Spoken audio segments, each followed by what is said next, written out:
The reading is from Mark chapter 8, beginning to read at verse 1, and you can find it on page 1011 in the church Bibles. Page 1011, Mark 8, beginning at verse 1. During those days, another large crowd gathered. Since they had nothing to eat, Jesus called his disciples to him and said, "I have compassion for these people. They have already been with me 3 days and have nothing to eat. If I send them home hungry, they will collapse on the way, because some of them have come a long distance." His disciples answered, "But where in this remote place can anyone get enough bread to feed them?" "How many loaves do you have?" Jesus asked. "7," they replied. He told the crowd to sit down on the ground. When he had taken the 7 loaves and given thanks, he broke them and gave them to his disciples to set before the people, and they did so. They had a few small fish as well. He gave thanks for them also and told the disciples to distribute them. The people ate and were satisfied. Afterward, the disciples picked up 7 basketfuls of broken pieces that were left over. About 4,000 men were present. And having sent them away, he got into the boat with his disciples and went to the region of Dalmanutha. This is the word of the Lord. Thanks be to God. John, thank you very much for reading. If you're at all interested where the sermon might be going, there is an outline in the order of service on page 9. However, since the outline was produced and the sermon was written, points 2 and 3 have sort of all got mushed together. So you can pick what you can out of it. Just as we begin, I wonder if we could talk about McDonald's. Or as my children like to say, Mackey's. Apparently that's the correct way of discussing it. When Mackey's advertise the Big Mac, it looks like a towering meal of perfection, doesn't it? There are these 2 huge, plump beef patties, sandwiched between, no, not 2, ladies and gentlemen, but 3 wedges of fluffy white bap.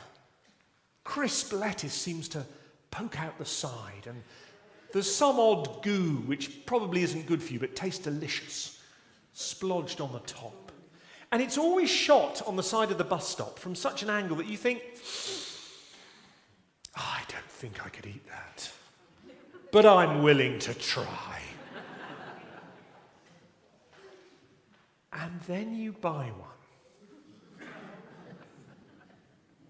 And full of anticipation, you receive your cardboard box. And you open it, and it looks like someone sat on it.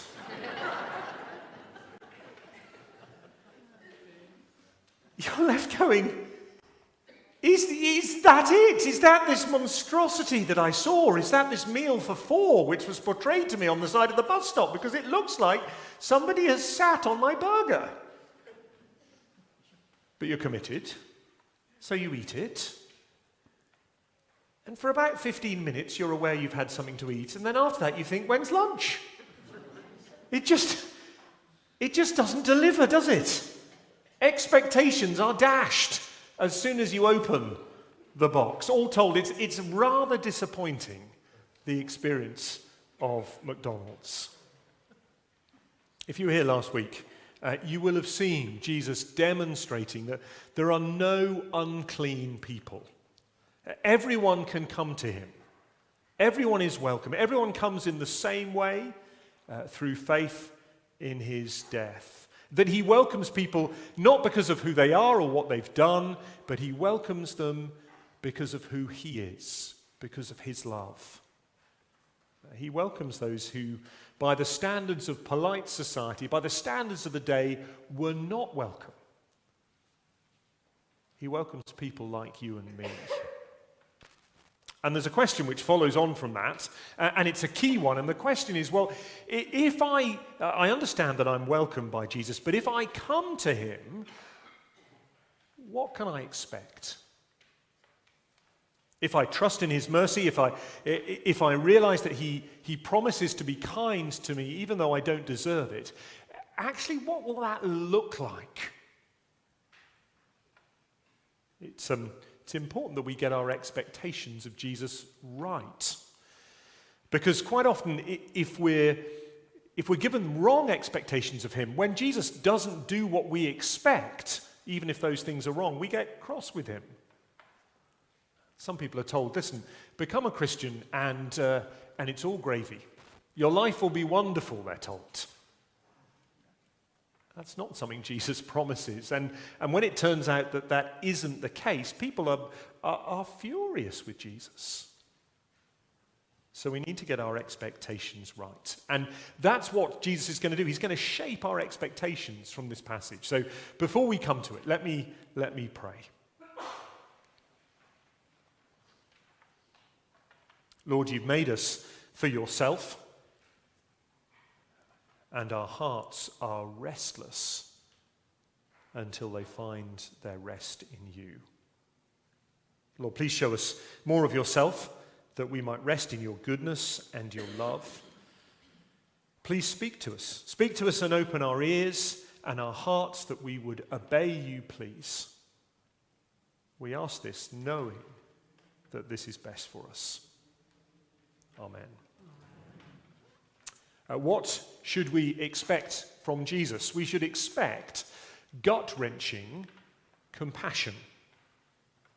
Before we come on to that, we need to see how this little passage is tied to the one that's just come before. Mark does that deliberately. Have a look down at verse 1.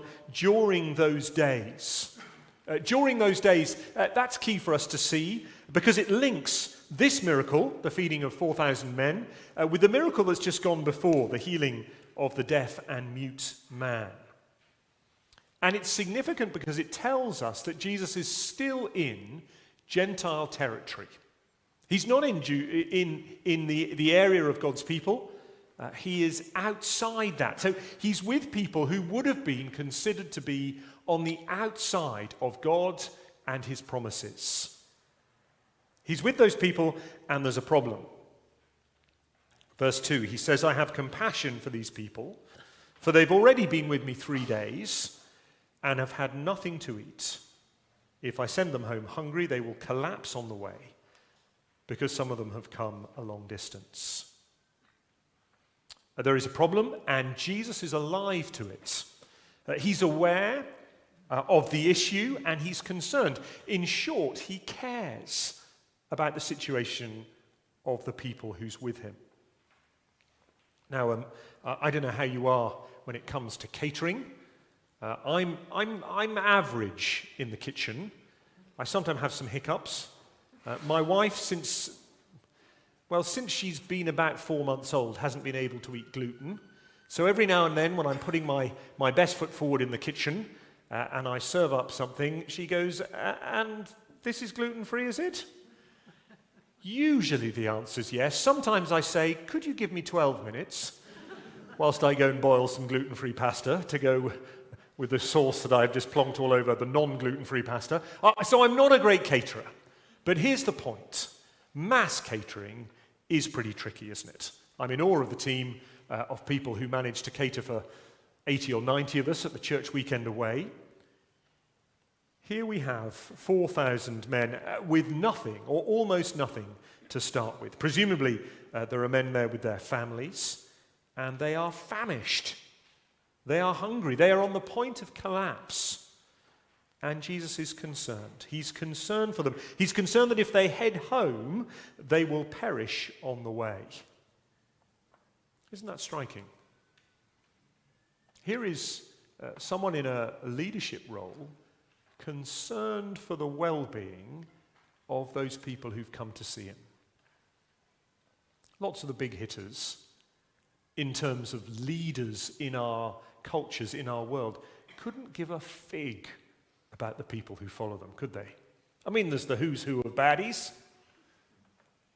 Mao, Stalin, Hitler. For them, the people who followed them were a means to an end which they hoped was their greatness and glory, but they certainly weren't concerned about them. Far from it.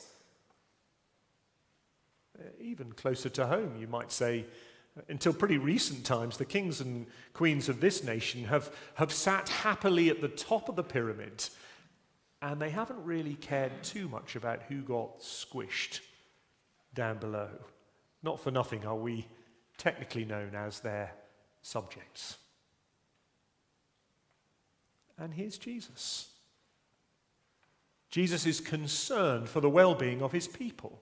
It's interesting what he might have said, mightn't he? He might have said, well, listen, I didn't ask them to come.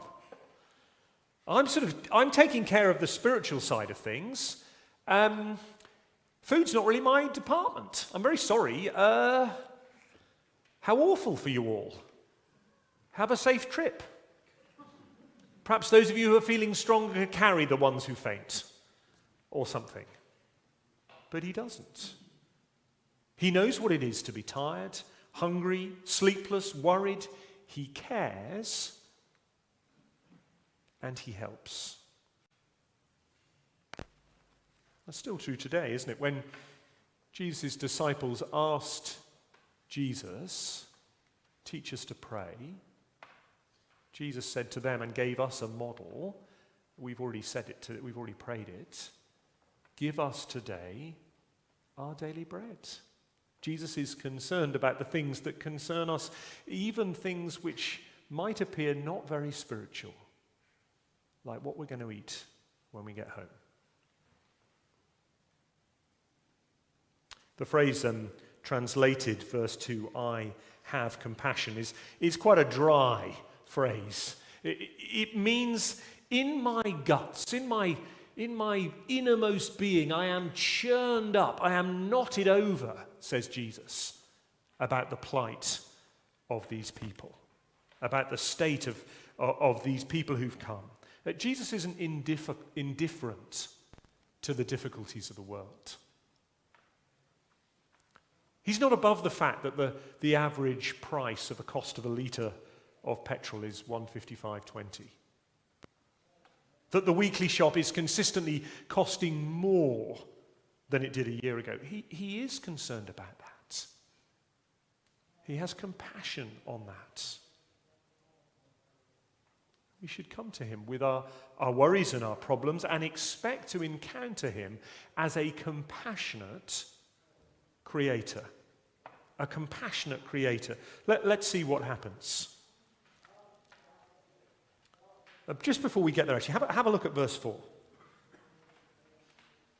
Jesus' disciples answer, where in this remote place can anyone get enough bread to feed them? Where in this remote place can anyone get enough bread to feed them? Now that verse has attracted a lot of attention over the years. The reasoning goes like this. If the disciples had remembered the fact that just previously Jesus had fed 5,000 people, surely they wouldn't have said, Jesus, where in this remote place can anyone get enough bread to feed them? They would have known this is what's happening. So it's been argued that actually this miracle is just a retelling of the previous miracle, and Mark's got a bit confused, and they had a sort of a head count, and somebody said, how many people do you think are here? And he went, oh, it's about 5,000? Someone else, 4,000? Okay, well, look, we'll just put it both in both times. We'll put it in. And that explains verse 4, apparently. Well, no. Verse 4 is really all about who is Jesus, the identity of Jesus. Where in this remote place can anyone get enough bread? The answer is no one can. No one can do this. The disciples are saying, Lord Jesus, you must do a miracle. You must show yourself to be the creator, because no human, no man, no individual can supply the need of this people in this remote place. Can anyone? No, they cannot. Can God? Yes, and he does. God himself, the creator, makes a feast out of 7 loaves and a few fish. But before we come on to see that, it is worth considering, isn't it? What is it that kept these 4,000 men and presumably their families out in a remote place for 3 days? Presumably they had jobs to do, families to provide for, fields to cultivate, animals to water, fish to catch, houses to build.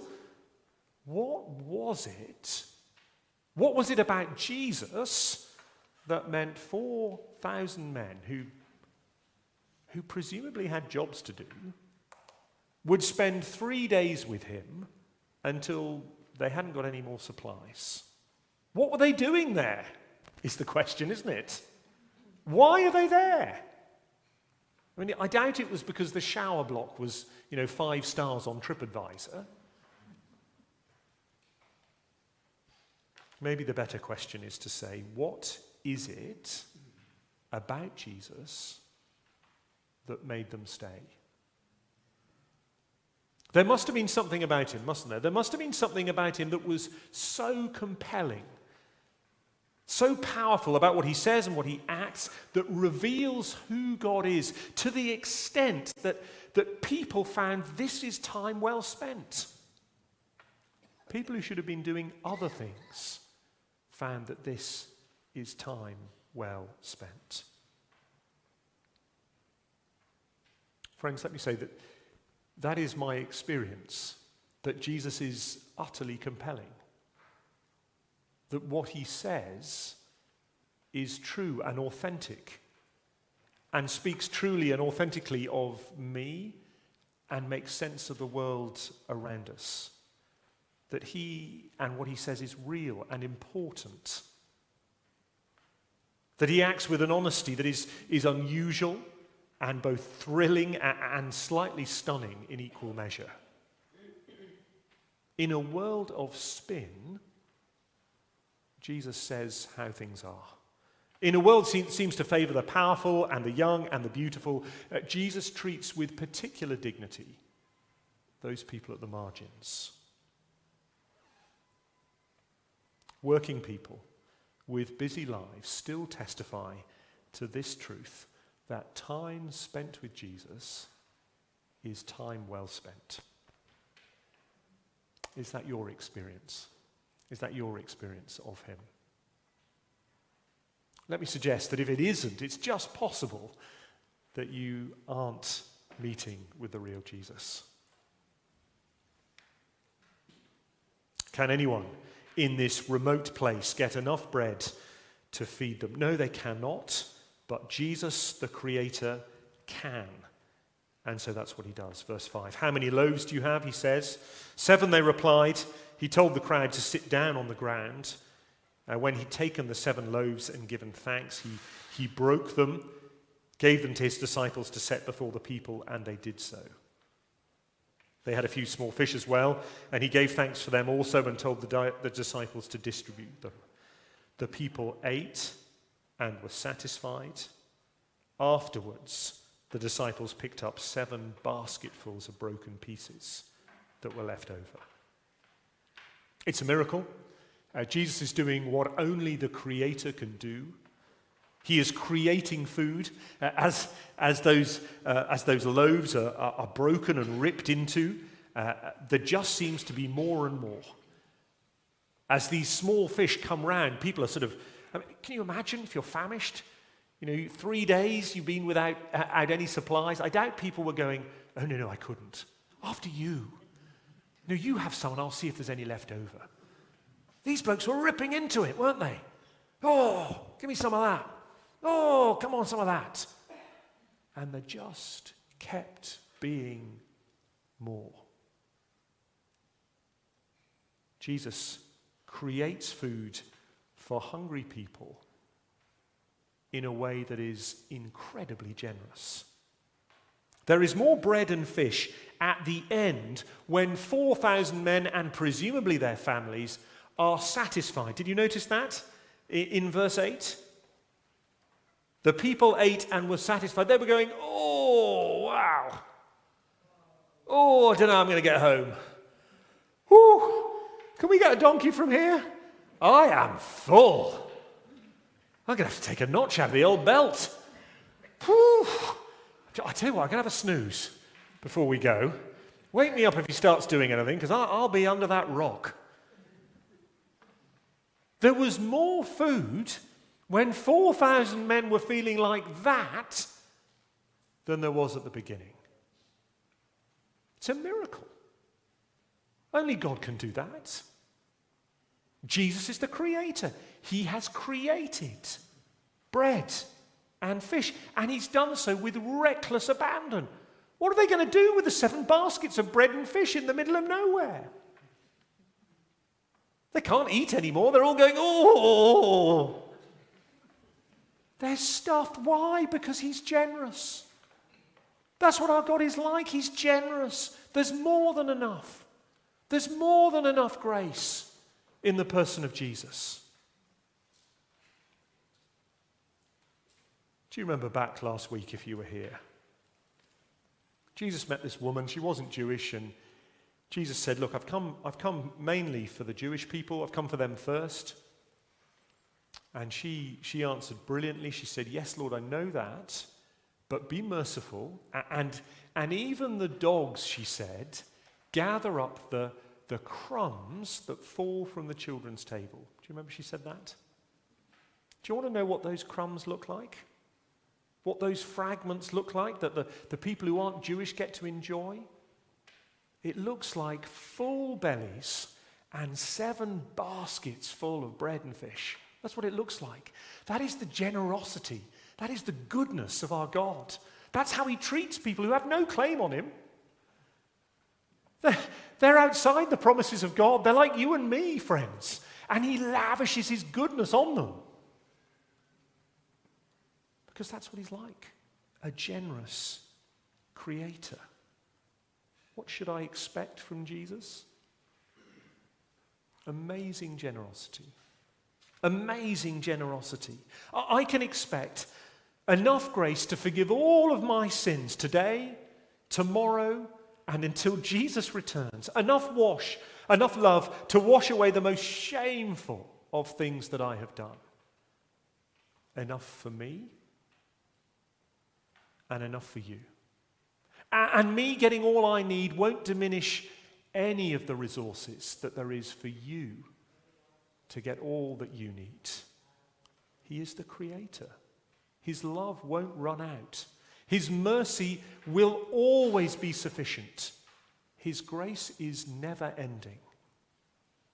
He is a ceaseless fountain overflowing into the lives and the hearts of those who are his. He satisfies his people, and he's able to satisfy you if you come to him. Now, we are all hungry. I am not thinking and speaking just about what you have planned for lunch. First apple crumble of the season. That's what I've got planned for lunch. I'm not talking about the rumbly tummy hunger. I'm talking about a feeling, a sense of being ill at ease, of something not quite being right, something you can't always put your finger on, but it just is there. It's just gnawing away. Now, the list of things that people have tried to satisfy that itch, that hunger with is, well, it's legendary. Most famously, it's sex and drugs and rock and roll. But maybe nearer to home, it is family. It's doing up the front room. It's getting the promotion at work that I so crave, that will at last mean I get the recognition I deserve. The issue is that all of these things, I mean, most famously, it's the people who seem to have it all who are the people who are hungriest, who are least satisfied. I love the expression of Lizzie Pendleton. She was Olympics cyclist, gold medalist. She won gold in 2012, and I remember her being interviewed in the newspaper sort of a couple of weeks afterwards. She said, "Is this it? I've given my life to this. Is this all there is? Is this it?" She's still hungry, still unsatisfied. All of these things are a bit like drinking salty water. None of them hit the spot. The house is absolutely perfect. You've been made senior partner, and you've spent the perfect day with your family who've all behaved perfectly, astonishingly, on the perfect beach, and yet you're just not satisfied. Jesus satisfies. And the reason is because he made us. He's the creator.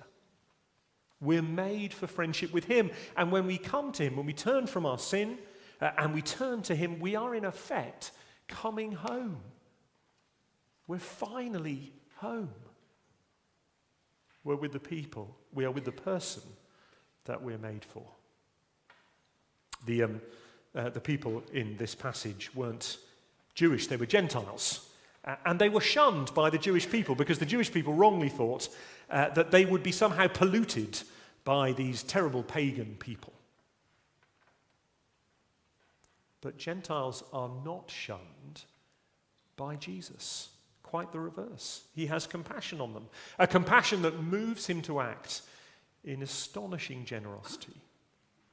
A compassion that moves him to act and to reveal himself as to be creator both of Jew and Gentile. A compassion that satisfies the deepest longing of all those that he's made. Jesus is the rarest of people. He always delivers. The reality is always greater than, more satisfying, more real than the hype. You never come away from him thinking, is that it? You come away from thinking, this is it. This is what I've been looking for. This is what I've been searching for. This is the one for whom I'm made.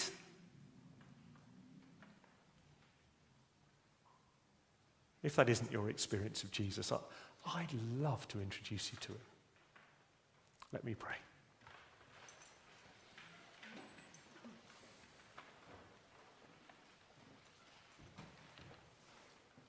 Just a moment for us in the quiet of our hearts to respond to what God's been saying to us.